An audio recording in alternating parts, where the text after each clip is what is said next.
Hey, it's Bob from FullReps Physical Therapy and Performance Training. And a word on in-season training. It is important. It can be done, it can be very beneficial, but you really don't want your gym life and what you do in the training center or even on the field, you don't want that to interfere with your performance. So what can you do that's beneficial to maintain your strength, to maintain your stability, mobility, all the things you worked hard for in the off season? What can you do to maintain that and even improve your performance when you're in season and you have a schedule that's a little crazy? You have schoolwork, baseball rainouts, and then a hectic schedule. Things like that come up. But what can you do in season? Even if you have 1 day a week. If you have 2 days a week, great. But let's just say you have 1 day a week.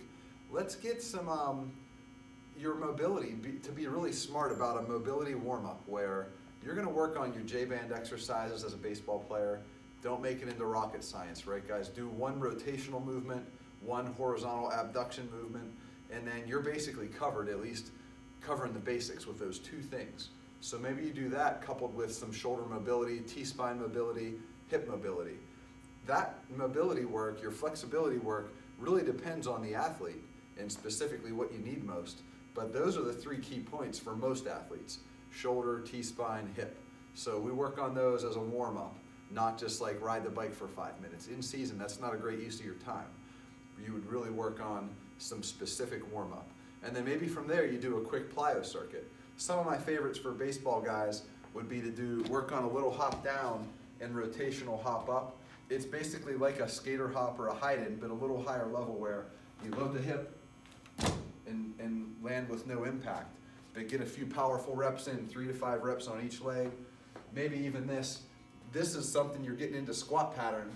If you front load it, push your butt back and stall and then jump hard, right? And with these box jumps, you don't have to even go high, but the important thing is that you don't just jump and tuck your legs. That's more like hip range of motion.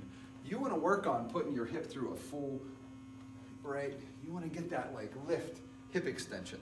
So you can lower the box or whatever, but you would do 3 to 5 reps of those, and then maybe do some just unilateral hops. Guys, these are awkward. If you have a strong leg, this will reveal it. Or if you have a weak leg, strong leg, just leg back and then really stay on one side, right? Do 5 each way. We do these all the time, right? Right, right, right, left, left, left. Control your impact. So that may be a quick plyo circuit in season, right? And then a third thing, let's talk about what can you do for your fundamental movement patterns to load up but not leave yourself sore. And the devil is in the details, guys, but I'll show you a few little tricks we use. So think about your hinge pattern, your deadlift, right? One thing to do is to lift the weight, sorry, Will, to lift this weight up and then just drop it, right? You can do that. That helps avoid some soreness, and that's good.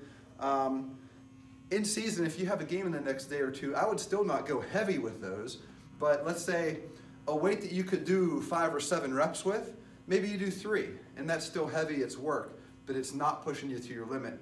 You still get the benefit out of it though. So that's one thing. Deadlift pattern is something too. You overload the bottom of the position, but how can you overload up at the top position without going really heavy? That's a tricky thing to do. But another thing is just to do an isometric pull. So these won't leave you sore, but they really train the pattern and keep you stable and strong, right? If I lift this up and then pull, pull, and I'm driving my heels into the floor, I do a 3 to 5 second hold, just 3 or 4 reps, do a few sets of that. That won't leave you sore. Single leg movements, you probably want to avoid a lot of deep lunges and split squats. I love those, but they leave you sore. They leave your hips really tight and sore the next day or 2, even though they're good for you. But in season, you don't want that. Instead, we use like a small weight, but a large hip range of motion, and do some step-ups. Like these don't leave you nearly as sore, and you still get the benefit of that split leg work. Sometimes we do like a lateral lunge with a rotation reach, right? Here, get some IR of that hip, right? So deep. And philosophically, guys, this is like the opposite of the thing where the training style where you sit on a machine and you just grind out reps and you're really sore in one muscle group. In season is kind of like the opposite. You want to do things that sort of integrate everything, especially with your core stability. So that's another one. side lunge, rotation reach.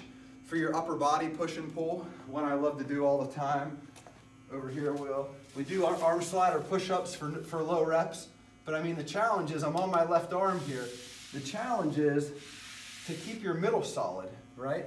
Not twisting, not buckling. So just 3 to 5 reps each side. Challenge your middle in addition to this arm that's pushing. Those usually don't leave you sore unless you really try to overdo it. So another one, similar. Definitely a core challenge. We do these quite often. These aren't good for everybody because they are hard. But you try to hold your plank this way and then do an overhead press, stall. Right here, stall.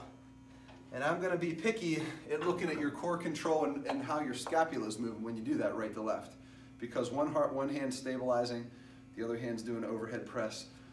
I'm not sure this is smart for all pitchers in season, but for some guys, this is a good power-oriented move that really, again, makes you have to stabilize doing an overhead press single arm. So get it up there well, and then a little bit of leg drive.